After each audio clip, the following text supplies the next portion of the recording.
Ang langis ang nagsisilbing dugo ng Russia. Ito ang nagpapalakas sa ekonomiya ng bansa at nagbibigay lakas sa kanilang makinarya ng digmaan sa Ukraine. Dumadaloy ito sa kabuuan ng bansa sa pamamagitan ng malawak na network ng mga pipeline at mga pangunahing daluyan. Pero tinarget na ng Ukraine ang pinakamahahalagang bahagi. At ngayon, dumudugo ang Russia. Nawawalan ng galon-galon ng pinakamahalaga at pinakamahal nilang yaman sa bawat araw na lumilipas. Habang mas marami itong nawawala, mas lalala ang sitwasyon para sa ekonomiya nito, sa hukbo nito, at kay Pangulong Vladimir Putin mismo. Nangyari ang insidente sa maliit na bayan ng Sirius, hindi kalayuan sa resort city ng Sochi sa Black Sea, sa rehiyon ng Krasnodar-Krai ng Russia. Doon, noong gabi ng Hulyo 23, isang grupo ng mga drone mula sa Ukraine ang pumuno sa kalangitan bago matagumpay na tinamaan ang isang imbakan ng gasolina na pinapatakbo ng Lukoil. Maraming video ang lumitaw mula sa lugar na kuha ng mga lokal. Nagpapakita ng sandali ng pag-atake. Sa ilang mga video, maririnig ang kakaibang ugong ng mga drone bago sumabog ng malakas, na may malalaking bola ng apoy at makakapal na usok na pumupuno sa hangin. May ilang video rin na nagpapakita sa mga Ruso na sinusubukang paputukan ang kalangitan para pabagsakin ang mga drone. Sinabi ng Ministeryo ng Depensa ng bansa na nakapagpabagsak sila ng 39 na Ukrainian na drone sa magdamag. 21 ang napabagsak sa ibabaw ng Black Sea, 11 pa sa ibabaw ng Sea of Azov, at 7 sa itaas ng Krasnodar-Krai. Malinaw na hindi sapat ang kanilang pagsisikap dahil ilang drone ng Ukraine ang nakalusot sa depensa ng himpapawid ng Russia at tinamaan ang kanilang mga target. Kinumpirma ito ni Dmitry Plishkin, pinuno ng munisipalidad ng Sirius, na sumulat sa Telegram. Nagkaroon ng pag-atake sa fuel depot sa Tavricheskaya Street. Pakiusap, iwasan ang pagmamaneho at paglalakad sa lugar na iyon. Magbibigay ako ng mga update tungkol sa mahahalagang insidente ngayon. Dahil sa pag-atake, napilitan ang Sochi International Airport na pansamantalang itigil ang operasyon, na nagdulot ng pagkaantala sa maraming flight papasok at palabas ng rehiyon. Inilikas din ng mga lokal na hotel ang kanilang mga bisita papunta sa mga underground shelter at parking lot habang tumutunog ang mga sirena ng air raid sa buong lugar. Wala pang detalyadong ulat kung gaano kalaki ang pinsalang natamo ng oil depot. Gayunpaman, dahil sa kahalagahan at halaga ng langis para sa Kremlin, lalo na sa kasalukuyang kalagayan ng ekonomiya, malinaw na isa na naman itong malaking dagok na kailangang harapin ni Pangulong Putin. Isa ito sa maraming halimbawa kung paano maingat na pinipili at pinaplano ng Ukraine ang kanilang mga pag-atake. At paulit-ulit na tinatarget ang infrastruktura ng Russia ng may pambihirang katumpakan. Sa katunayan, isang araw bago ang pag-ataking ito, nagsagawa ang Ukraine ng isa pang epektibo at makabuluhang pag-atake sa sentro ng lohistika ng Russia sa Novocherkassk.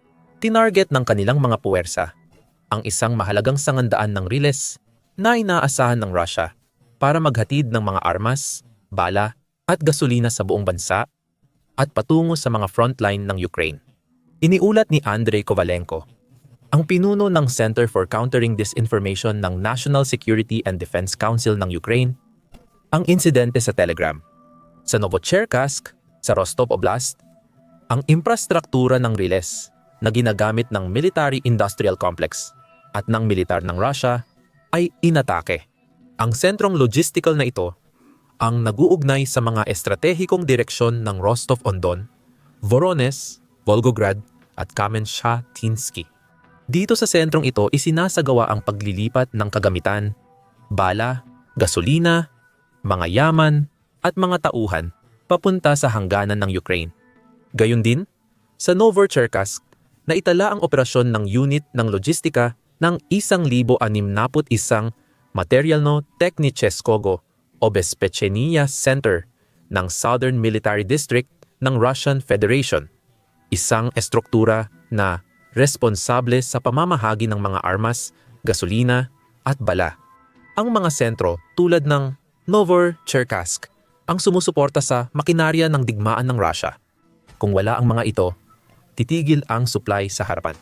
Tulad ng sinabi ni Kovalenko, ang mga mahahalagang bahagi ng infrastrukturang ito ang nagsisilbing ugat ng makinarya ng digmaan ng Russia, maging ito man ay mga oil pipeline, linya ng tren o mga imbakan ng bala.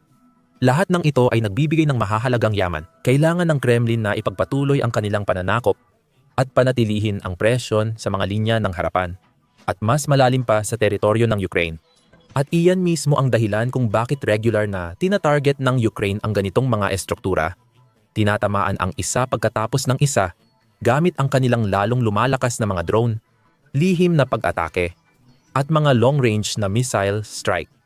Isang kamakailang pagsusuri na isinagawa ng Radio Free Europe, Radio Liberty, kasama ang Front Intelligence Insight at isang grupo ng mga volunteer na mananaliksik ay masusing tumingin kung gaano kalaki ang pinsalang naidulot ng ganitong mga pag-atake sa Russia.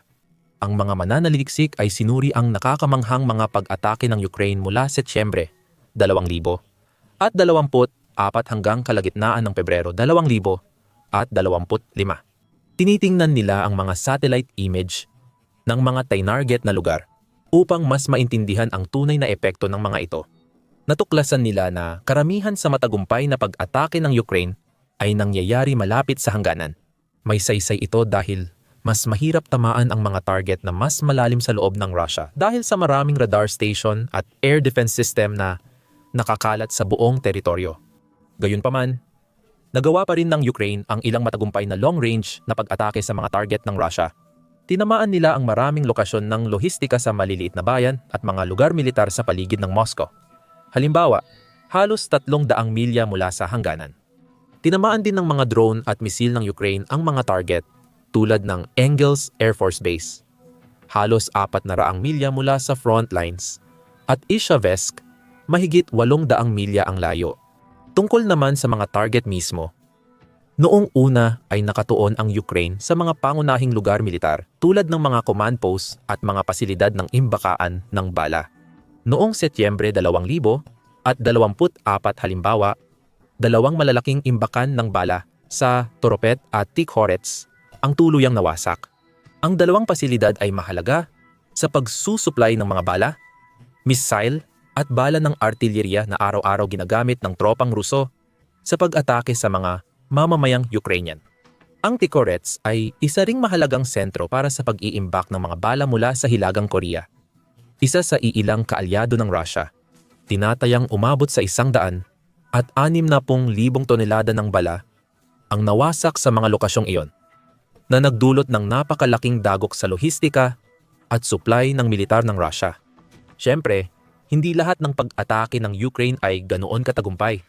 Ang ilan ay nagdudulot lang ng kaunting pinsala, pero bawat maliit na bagay ay nadadagdag din at laging nakakatulong para sa kahit anong hukbo na maantala, magulo, at mabawasan ang supply ng armas at bala ng kanilang kalaban.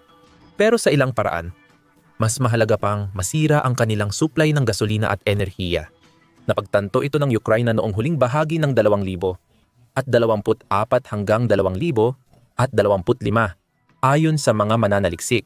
Nagsimulang lumayo ang sandatahang lakas ng bansa sa mga target militar at sa halip ay inilipat ang kanilang pagsisikap at enerhiya sa mga pasilidad ng enerhiya tulad ng mga oil at gas refinery at depo. Makikita ang pagbabagong ito sa mga estadistika. Noong Setyembre 2000 at 24 pinuntirya ng Ukraine ang 7 pasilidad militar at 2 target ng langis at gas. Ngunit noong Enero 2000 at 25 kabaligtaran ang nangyari. Tinarget ng Ukraine ang 9 na lokasyon ng langis at gas at 1 lang na lokasyong militar. Kabilang na ngayon sa mga pangunahing target ng Ukraine ang mga pasilidad ng langis at gas. Sa 27 matagumpay na pag-atake sa mga infrastruktura ng enerhiya mula Setyembre hanggang kalagitnaan ng Pebrero at ilan pa mula noon, kabilang ang pinakahuling pag-atake malapit sa Sochi. Bukod pa rito, matapos suriin ang mga satellite images ng mga target na lokasyon, natuklasan ng mga research team na 97 oil tank ang nasira o tuluyang nawasak sa panahong iyon. Pero ano nga ba ang implikasyon nito para sa Russia pagdating sa aktuwal na gastos at pagkalugi? Sa totoo lang, Nakadepende ito kung gaano talaga kapuno ang mga tangke, na mahirap talagang malaman ng sigurado. Kaya naman gumawa ang mga mananaliksik ng iba't ibang kalkulasyon para sa iba't ibang hypothetical na sitwasyon upang malaman kung magkano ang nawalang pera ng Russia kung halos punong-puno ang mga tangke, kalahati lang o halos walang laman, gamit ang presyo ng langis at palitan ng ruble sa dolyar noong panahon ng mga pag-atake, kahit na halos walang laman ang mga tangke. Ang mga numero ay hindi pa rin maganda para kay Putin at sa kanyang mga kasabwat sa Kremlin, na may tinatayang pagkawala na higit sa 33 bilyong rubles o halos 39 milyong dolyar. Kasama na dyan ang halaga ng mismong langis, pati na rin ang gastos sa pagkukumpuni o muling paggawa ng mga nasirang tangke kung kalahati lang ang laman ng mga tangke. Mas kahanga-hanga pa ang mga numero dahil tinatayang nawalan ang Russia ng 55 bilyong rubles o higit sa 60 milyong dolyar. At sa pinakamagandang senaryo para sa Ukraine, kapag ang mga tangke ay halos puno, ibig sabihin nito ay naglalaman ito ng langis na nasa o higit sa 70% ng kapasidad nito. Ang Rusya ay mawawalan ng mahigit 85 bilyong rubles na halaga ng langis at mga tangke ng imbakan na katumbas ng higit dolyar 75 milyon sa loob ng 6 na buwan. Ang totoong halaga ay malamang na nasa pagitan ng dalawang sukdulan na 38 at 100 milyong dolyar. Kahit ano paman, malaking dagok ito sa Rusya. Maaaring may kinalaman ang mga pag-atake sa desisyon ni Putin na bawasan ang gastusin sa depensa sa 2,000 at 26 dahil sa takot sa nalalapit na resesyon. Ang bansa ay dumanas ng napakalaking pagkalugi, hindi lang sa mga sundalo at kagamitang militar, kundi pati na rin sa mahahalagang infrastruktura. At ang ilan sa mga pag-atake ng Ukraine ay talagang nakakasira. Noong Oktubre 7, 2024 halimbawa, pinasabog ng Ukraine ang isang napakalaking imbakan ng langis sa Feodosia, sa sinakop na Crimean Peninsula. Doon, 11 tangke ng imbakan ang nawasak, na may kabuuang dami na 69,000 kubikong metro o mahigit 18 milyong galon ng langis. Tinatayang ang pag-ataking iyon ay nagdulot ng pinsalang aabot sa dolyar 39 na milyon. Kagilo-gilo ding tandaan na hindi nagmadali ang Rusya na ayusin o palitan ang mga nawala at nasirang tangke. Batay sa pagsusuri ng satellite imagery, sa 16 na tangkeng tinamaan mula Setyembre 1, 2024 hanggang Enero 15, 2025 isa lang ang naibalik sa dati. Maraming posibleng paliwanag para dito at wala ni isa sa mga ito ang positibo para kay Putin. Posible, halimbawa, na natatakot lang ang Russia na ayusin muli ang mga tangke tapos masisira lang ulit ng mga drone at missile ng Ukraine. Magdudulot ito ng mas marami pang pagkalugi sa oras, pera at mga yaman na lalo pang magpapahina sa ekonomiya at supply chain ng bansa. Maaaring hindi rin talaga kayang ayusin ng Russia ang mga nasirang storage tank dahil sa kakulangan ng mga tao. Malawakang naiulat na ang bansa ay nahaharap sa isang matinding krisis sa paggawa. Sa kasalukuyan, ang bansa ay humaharap sa kakulangan ng 1 milyong manggagawa. Kamakailan, sinabi ni Anton Kotyakov, ministro ng paggawa, kay Pangulong Putin na maaaring lumampas sa 10 milyon ang bilang na ito. Pagsapit ng 2030, ayon sa aming mga pagtataya, pagsapit ng 2,000 at 30 kailangan nating maisama ang 100 at 9 milyong tao sa ekonomiya. Ito ay dahil sa iba't ibang salik, kabilang na ang record na mababang bilang ng mga ipinapanganak sa buong Russia, kasabay ng mataas na bilang ng namamatay, at pati na rin ang malaking epekto ng digmaan. Maraming tao sa edad ng paggawa ang sumali sa labanan, at marami sa kanila ang napatay o nasugatan sa Ukraine, na lalo pang nagpapalala sa mga problema ni Putin sa populasyon. Nagkaroon din ng brain drain, kung saan maraming highly skilled na manggagawa ng Russia ang tumakas ng bansa, ilan bilang protesta sa digmaan. Ang iba naman ay naghahanap lang ng mas magagandang oportunidad sa labas ng kanilang naghihirap na bayan. Napakadilim ng sitwasyon na ayon sa isang ulat ng Atlantic Council kamakailan, maaaring mahati sa kalahati ang buong populasyon ng Russia pagsapit ng katapusan ng siglo. Dahil dito, ginagawa ni Putin ang lahat ng kanyang makakaya para mapataas ang bilang ng mga ipinapanganak, tulad ng pagbibigay ng isang beses na insentibo sa pera at mga tax break para sa malalaking pamilya. Hinihikayat ni Putin ang mga babaeng Ruso na magkaroon ng hanggang 8 anak bawat isa dahil nasa matinding kagipitan ang Russia. Dahil sa dami ng kailangang ayusin at muling itayo, malamang nakulang sila sa mga manggagawang handa at kayang ayusin ang mga nawalang tangke. Kaya sa halip, ang mga dating imbakan ay bakante na lang at ang natira na lang ay mga abo at alikabok na labi ng mga nawasak na tangke. Kapag tiningnan ang pinsalang natamo ng iba pang bahagi ng infrastruktura ng enerhiya tulad ng mga refinery, mas lalo pang nagiging madilim ang sitwasyon para kay Putin. Mula huling bahagi ng 2000 at 24 hanggang unang bahagi ng 2000 at 25, ang mga pag-atake sa mga refinery at imbakan ng Russia ay nagdulot ng mahigit 59 na bilyong rubles o higit dolyar, 700 milyon na halaga ng pinsala.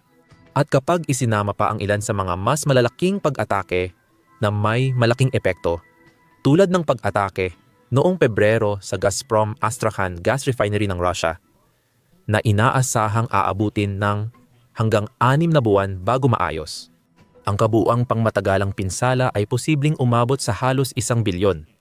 Sa kabuuan, maaaring hindi kalakihan ang epekto nito dahil kumita ang Russia ng halos 100 at 89 na bilyon mula sa pag-export ng langis noong 2024. Pero, gaya ng nabanggit kanina, palala ng palala ang kalagayan ng ekonomiya ng bansa araw-araw. Hindi maaaring mawalan ng infrastruktura ng langis na nagkakahalaga ng 1 bilyon at marami sa mga pag-atake ng Ukraine ay mas magastos pa kaysa sa unang tingin. Kailangan ng Rusya na maglaan ng oras, lakas tao, at mga yaman para muling itayo ang mga nasirang lugar, palitan ang mahahalagang kagamitan, at ilipat ang mga sistema ng radar at depensa sa himpapawid sa mahahalagang lugar upang maprotektahan ang kanilang mga refineria mula sa mga susunod pang pag-atake. Sa madaling sabi, nakaipon ang mga pinsalang ginagawa ng Ukraine at nagdudulot ng malubhang epekto. Noong nakaraang taon, tinatayang nabawasan ng hanggang 15% ang kapasidad ng mga refineria ng Rusya dahil sa mga pag-atake ng Ukraine.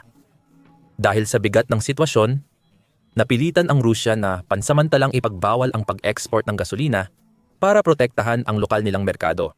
Sa madaling salita, sapat lang ang produksyon ng gasolina ng bansa para sa lokal na pangangailangan at wala nang natitira para i-export sa mga kaalyado at katuwang sa kalakalan. At dahil patuloy ang pag-atake ng Ukraine, pinalawig pa ang pagbabawal na iyon at inamin ng Rusya na hindi sila kayang mag-export ng gasolina hanggang sa katapusan ng tag-init sa pinakamagaang panahon. Maaaring ipagpatuloy ng Rusya ang pagbabawal kung ipagpapatuloy ng Ukraine ang kanilang presyon. Magdudulot ito ng malaking pagkalugi at mapipilitan ang dati nilang mga katuwang sa kalakalan na makipagnegosyo sa iba. Ito ay isang bagay na sineseryoso at personal na tinatrato ni Putin. Si Putin ay matagal nang nakasalalay sa malawak na likas na yaman ng Rusya para patatagin ang kanyang kapangyarihan at impluwensya sa buong mundo. Kung wala ang langis at gas na ginagamit sa negosasyon at mga taktika ng presyur, magiging mas maliit ang presensya ng leader ng Rusya sa pandaigdigang entablado. Iyan ang dahilan kung bakit, noong Marso ng taong ito, pumayag ang Rusya na pansamantalang itigil ang mga pag-atake sa infrastruktura ng enerhiya ng Ukraine sa loob ng 30 araw. Sa kondisyon na gagawin din iyon ng Ukraine. Ipinakita nito kung gaano na talaga kadesperado ang Kremlin. Wala halos interes ang Russia na makipag-usap sa Ukraine mula nang magsimula ang pananakop. At lahat ng pag-uusap para sa kapayapaan ay walang naging resulta. Gayunpaman, handa pa rin si Putin na magbigay ng konsesyon at halos nakiusap sa Ukraine na huwag galawin ang kanyang mga oil refinery at planta ng kuryente. Sa huli, hindi nagtagal ang kasunduan dahil walang pag-iisip na nilabag ng Russia ang mga patakaran ng tamaan nito ang isang power grid noong Marso 19. Sumunod na araw ay umatake ang Ukraine sa isang oil depot sa Ingels at mula noon ay tinira rin ang iba pang storage facility, oil tank at refinery. Pero ang totoo, kahit nagtagal pa ang tigil-putukan, hindi rin naman ito magkakaroon ng malaking epekto. Maraming eksperto ang nagsasabi na hindi sapat ang 30 araw para maayos ng mga kumpanyang enerhiya ng Russia ang pinsalang ginawa ng Ukraine at maibalik sa ayos ang infrastruktura ng langis at gas ng bansa. Sa madaling salita, nagawa na ang pinsala at wala nang balikan para sa Russia ngayon. Tanging paraan para magkaroon ng pag-asa ang Russia na maibalik ang kanilang infrastruktura ng enerhiya ay ang pagtatapos ng digmaan. Gayunpaman, kakailanganin pa rin ng malaking pondo para muling maitayo ang lahat ng nawala sa Russia at magpapatuloy ang pagdurusa ng ekonomiya ng bansa. Dagdag pa rito, ang iba pang mga krisis, tulad ng nabanggit na kakulangan sa manggagawa, ay hindi basta-basta mawawala kahit pa magkaroon ng kasunduan sa kapayapaan sa Ukraine. Ayon sa maraming eksperto, ang pagtatangka ng Russia na gayahin ang estratehiya ng Ukraine at atakihin ang infrastruktura ng enerhiya nito ay hindi masyadong epektibo. Sinabi ni Will Thiel, isang chemical engineer, na sa kanyang palagay, mas epektibo ang mga pag-atake ng Ukraine sa infrastruktura ng enerhiya ng Russia kaysa sa mga pag-atake ng Russia sa supply ng enerhiya ng Ukraine. Napakahalaga para sa Russia ang kita mula sa langis at kitang-kita ang epekto ng mga pag-atake sa mga refinery at export hub. Mula sa pananaw ng pananalapay, ito ang susi. Mas mahalaga ang langis para sa Russia kaysa sa Ukraine. Kung magpapatuloy ang sandatahang lakas ng Ukraine sa pagpapanatili ng presyon at patuloy na tamaan ng eksakto ang kanilang mga target, hindi masasabi kung gaano kalaking pinsala ang maidudulot nito. Maaring sapat na ito sa kalaunan para mapilitan si Putin na bumalik sa negosasyon at pumayag sa isang uri ng kasunduan. Ito na marahil ang pinakamahusay na pagkakataon ng Ukraine na tapusin ang digmaan o kahit papaano ay parusahan ang Russia sa pinakamabisang paraan para sa kanila. Sa pagtatapos ng kanilang ulat, sinabi ng mga mananaliksik ng Radio Free na malamang nadadami at titindi pa ang mga pag-atake ng Ukraine sa mga pasilidad ng enerhiya ng Russia habang nagpapatuloy ang digmaan. Lalo na ngayon na puspusan ang pagsusumikap ng Ukraine na pagandahin ang kanilang kakayahan sa long-range na mga drone na nagbubukas ng mga bagong target na mas mahalaga at mas malayo sa likod ng linya ng kalaban. Makikita na ito sa aksyon sa kamakailang pag-atake sa Sochi at iba pang mga target. At kahit ang mga advanced na radar station at air defense system ng Russia ay malinaw na hindi sapat para pigilan ang Ukraine na umatake kung saan at kailan nila gusto. Patuloy na binabagabag ng matitinding paglusob ang bumabagsak na makinarya ng digmaan ng Kremlin, lalo na ang pambobomba sa mga oil depot. Naglaan din ng oras ang sandatahang lakas ng Ukraine para burahin sa mapa ang mga radar ng Russia. Maaari mong malaman pa sa aming nakaraang video kung paano binuksan ng mga estratehikong pag-atake ang mga ligtas na daanan para sa mga grupo ng drone ng Ukraine. Maaaring gusto mo ring tingnan ang mas malalim naming pagtalakay kung paano muling malalampasan ng Ukraine ang mga pagsubok at subukang mabawi ng buo ang Crimean Peninsula. At sa huli, siguraduhin mong mag-subscribe sa aming trusted news channel kung di pa nagagawa. Manatiling may alam at napapanahon sa lahat ng bagay kaugnay ng digmaan ng Ukraine at Russia at iba pang importanteng labanan sa mundo.